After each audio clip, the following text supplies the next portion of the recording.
오늘 하나님 말씀 봅니다. 하나님 말씀은 시편 116편 1절부터 19절인데 12절까지만 함께 읽겠습니다. 오늘 본문 116편은 113편에서 시작되어서 연결되어지는 시예요.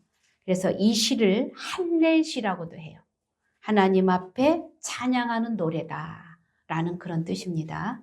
유대인들이 출애굽을 기념하는 6월절 절기 때 하나님이 베풀어 주신 구원의 은혜를 잊지 않고 기억하기 위해서 이 시들을 암송하곤 했습니다. 특별히 116편은 죽을 수밖에 없는 절박함 속에서 구원해 주신 하나님의 은혜를 다시 기억하며 하나님의 사랑을 고백하는 시입니다. 3절로 6절에 보면은요, 죽음의 위기에서 구원을 받고 이 시편 기자가 마음이 편안해집니다. 그것이 어떤 것인지는 정확하게 기록이 되어 있지 않습니다. 그러나 아마도 질병이었지 않나 생각이 되어집니다. 시편 기자는 고통의 순간에도 하나님께 기도했고 그 기도에 하나님이 응답해 주신 것을 감사하면서 하나님이 나와 함께 하시고 사랑하시고 은혜 받은 사람임을 알게 됩니다. 그 은혜 받은 사람은 부인할 수 없는 특징이 있는데 하나님이 죽음에서 건져주셨기 때문에 어떤 상황에서도 흔들리지 않습니다. 그리고 몹시 두려울 때도 있지만 이러한 상황에 은혜를 체험한 기자는 그 은혜에 감격해서 이 은혜를 어떻게 보답할까? 이렇게 생각을 하고 내가 서원한 것은 잊지 않고 다 지키기를 원합니다. 라는 감사의 고백의 시가 전체적인 내용이에요. 사람은 무엇을 생각하고 무엇을 바라보느냐에 따라서 인격과 그 성숙도가 달라지고 삶의 방향도 달라집니다. 나를 구원해 주신 주님을 늘 기억하며 가는 사람과 아무 생각 없이 가는 사람은 전혀 다른 삶의 체험과 변화로 이어진다는 사실이죠. 여러분, 청년 시절에 저는 찬양을 했었어요. 우리 친구들하고 이렇게 모여서 찬양을 했는데 부름받아 나서니 이 찬양을 했습니다. 그런데 한 친구가 그럽니다. 나는 이 찬양을 안 할 거야. 왜 안 해? 그랬더니 이 찬양을 부르면 사모가 되든가 전도사가 되든가 사명자가 돼야 돼. 나는 이 찬양 안 부를 거야. 그래서 그 친구는 안 불렀어요. 그리고 이 찬양을 부른 정말 그 청년들이 다 사모가 됐고 저는 지금 목사에까지 와 있습니다. 예, 진짜가 그렇게 됐어요. 우리는 무엇을 바라보고 무엇을 생각하고 어떤 마음으로 순종하며 가느냐에 따라 그 길이 갈라진다는 사실입니다. 그래서 안 부른 그 친구는 평신도로 지금 살고 있어요. 그렇듯이 우리는요, 이렇게 어떤 상황이 됐을 때 찬양을 통해서 말을 통해서 행동을 통해서 믿음으로 이어진다는 사실입니다. 주일학교 교사였던 저는 주일학교 때 아침 8시 반까지 교회를 가요. 그리고 10시 반 그쯤 끝나면 집에 갔는데 제가 한 친구를 찬송을 같이 했던 그 친구를 전도를 했어요. 그 친구랑 저는 우리 부모님들이 다 믿지를 않아요.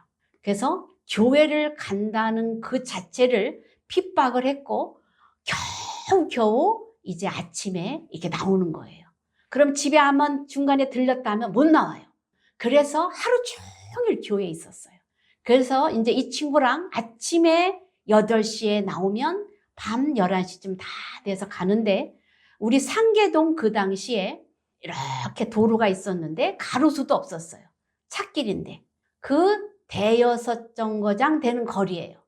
그 친구랑 나랑 이렇게 손을 잡고 가면서 야, 우리 이자매 우리 핍박하지 않고 잘 믿는 믿음의 집안으로 우리 그런 사람한테 결혼하자, 그런 사람한테 시집가자 이렇게 약속을 했어요. 그리고 그 길을 서로 붙잡고 위로해 주면서 갔던 그 친구가 사모가 됐다고 그랬죠. 가장 친한 친구 사모가 됐는데 제가 먼저 결혼을 했어요. 우리 목사님한테 그랬어요. 학교에서 제일 믿음 좋고 제일 잘생기고 제일 똑똑한 사람 데리고 와라. 그랬는데 그 목사님이 현증서 목사님. 그래서 우리 친구하고 결혼해서 목회를 잘 하고 있어요.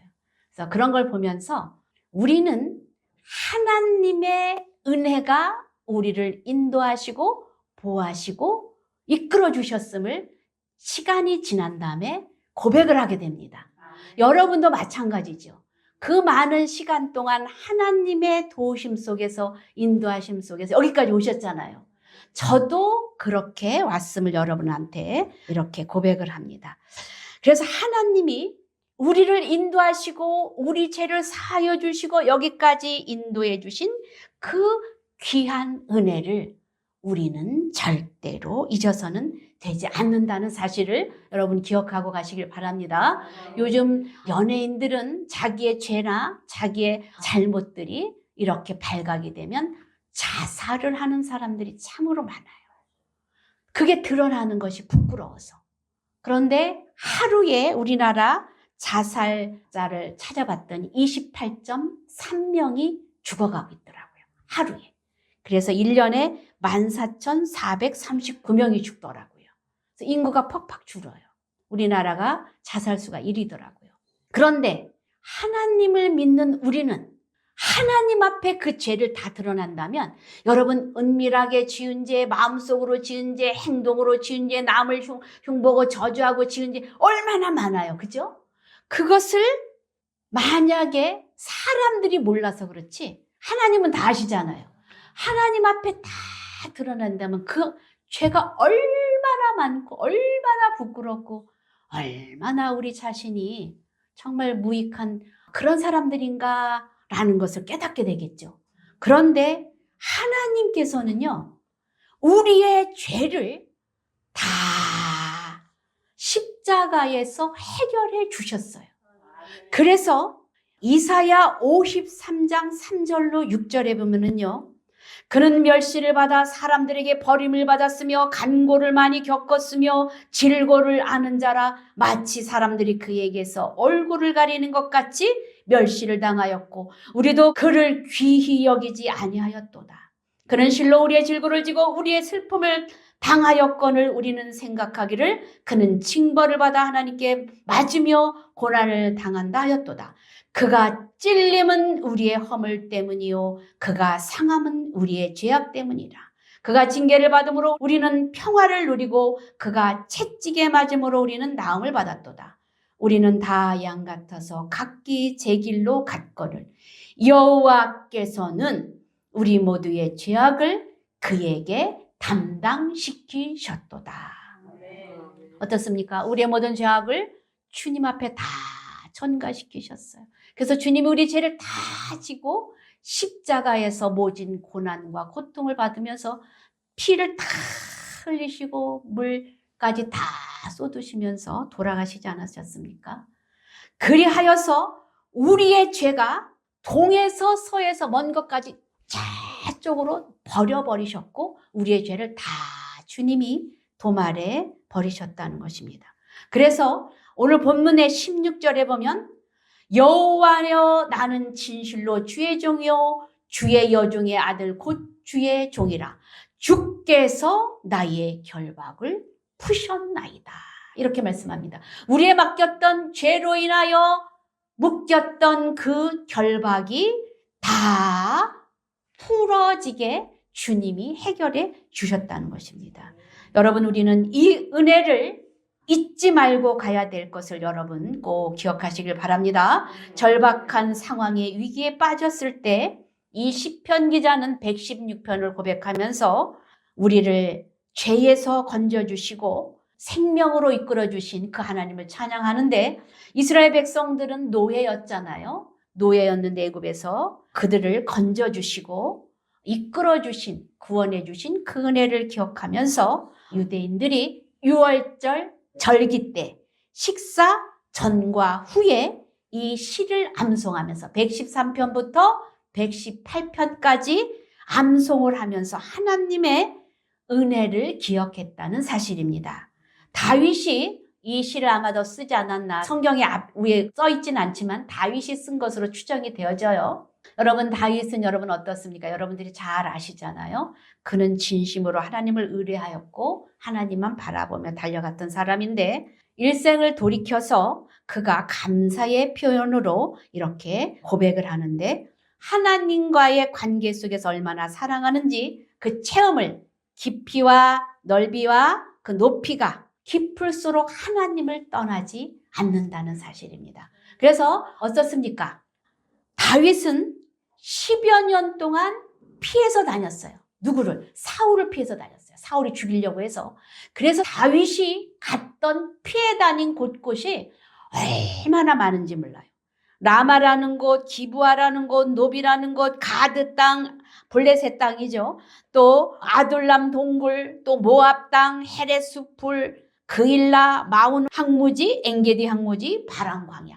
이런 곳에 다 여기로 갔다 저기로 갔다 10년 동안 그렇게 많은 것을 돌아다니며 피해 다녔어요.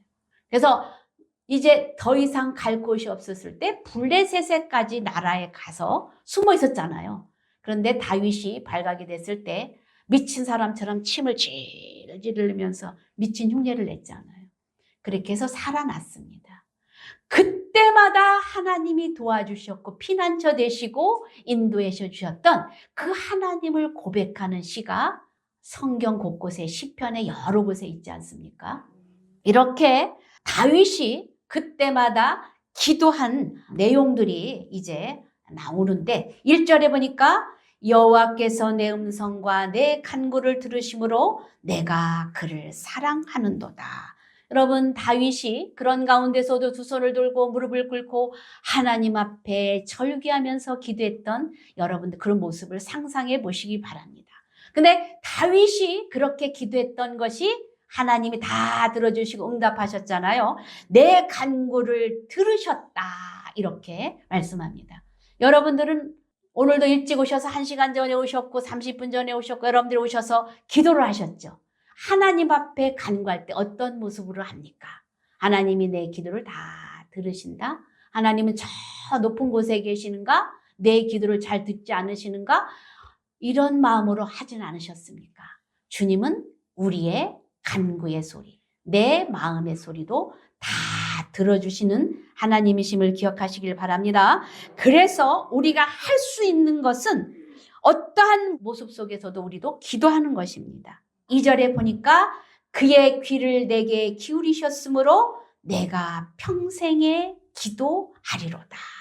다윗과 같이 우리도 평생에 기도하고 가야 되겠다라고 결심을 하고 다짐을 하며 가는 은혜가 있길 바랍니다.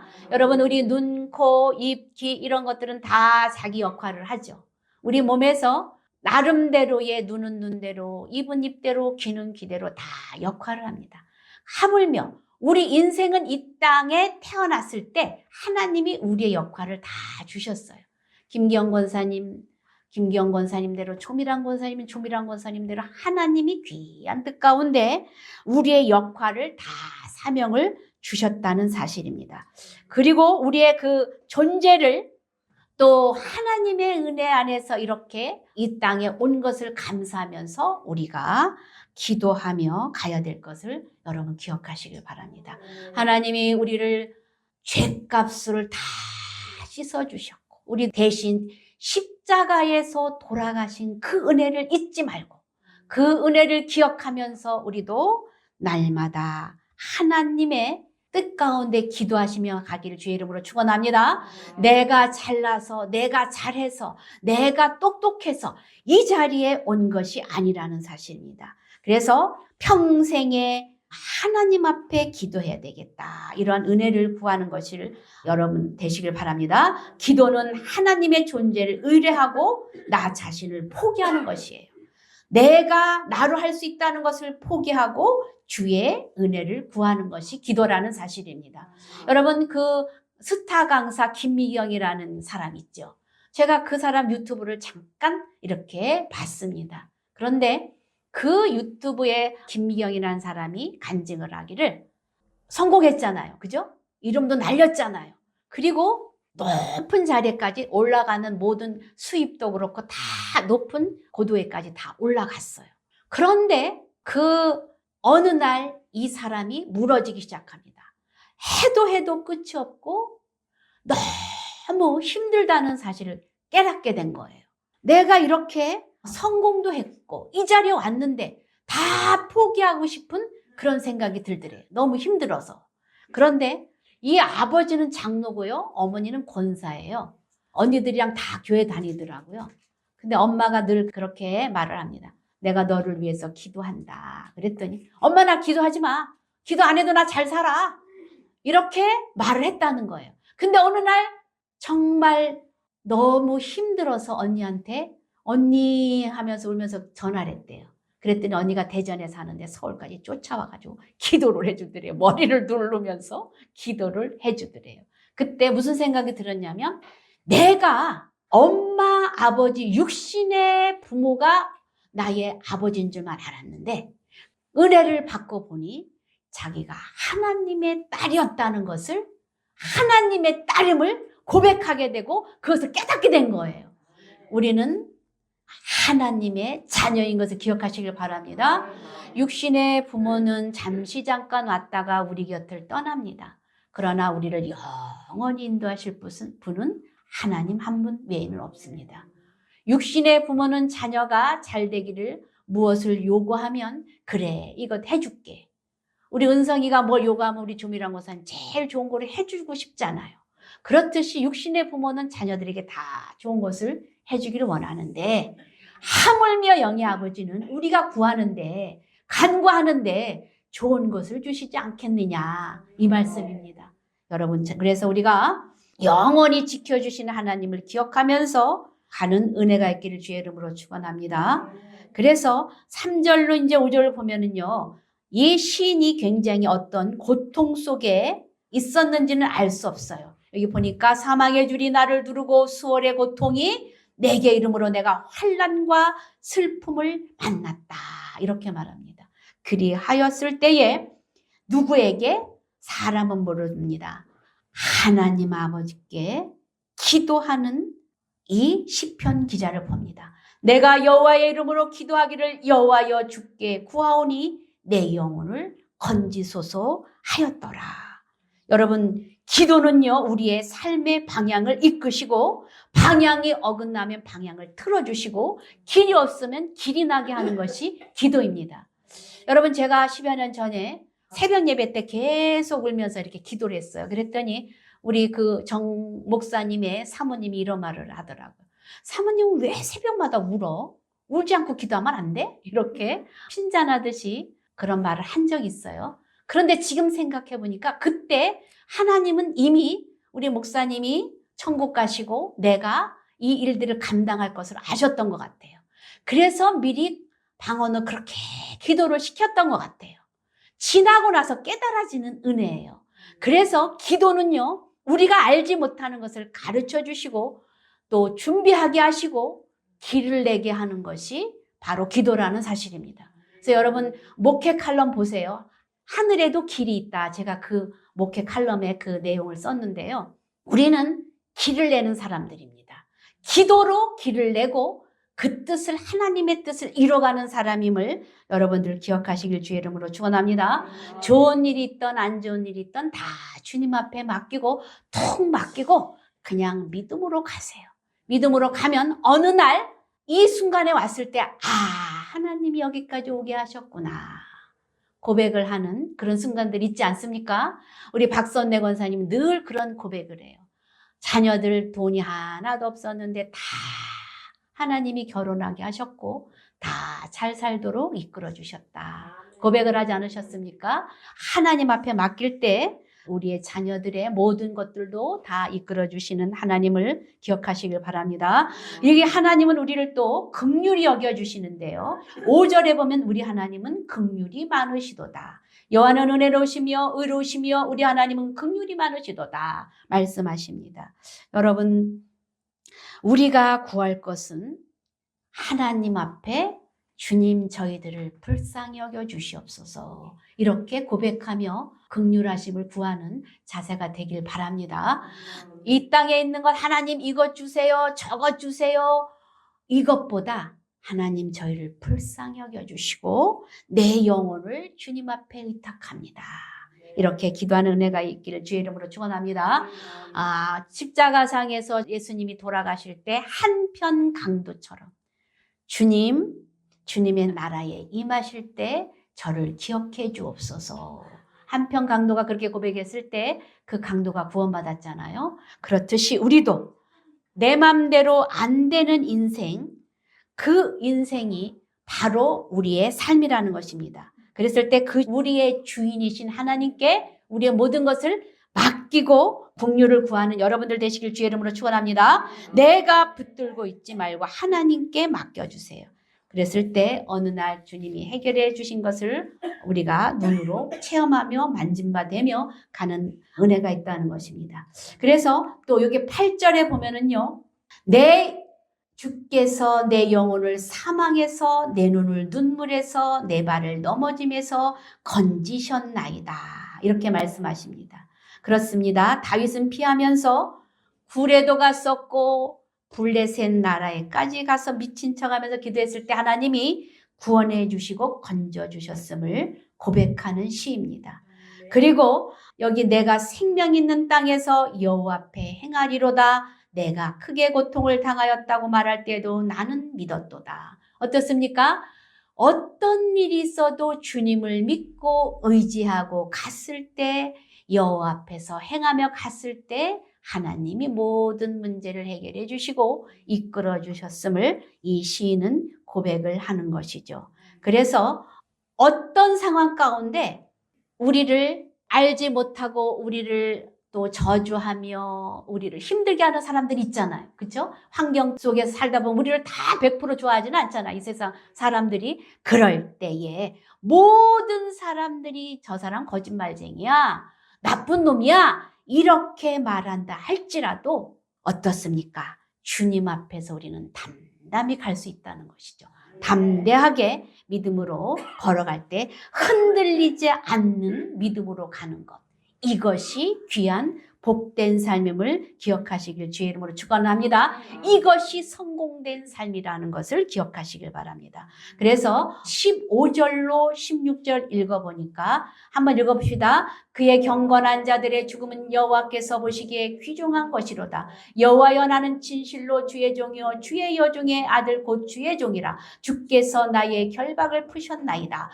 경건한 자들로 인정해 주시는 그 하나님의 그 은혜 안에 들어간 것이 가장 귀중한 것이다. 말씀을 하고 있는 것이죠. 그리고 마지막으로 하나님의 구원해 주신 은혜를 감사하면서 우리는 기억을 하면서 또 어떤 삶을 살아야 되는가. 우리 삶에 있어서는 여호와께 서원한 것을 지키고 가야 된다는 것을 보여주고 있는데 여러분 서원의 종류는요. 감사서원과 조건부서원과 헌신의 서원 이렇게 세 가지로 나눌 수 있어요.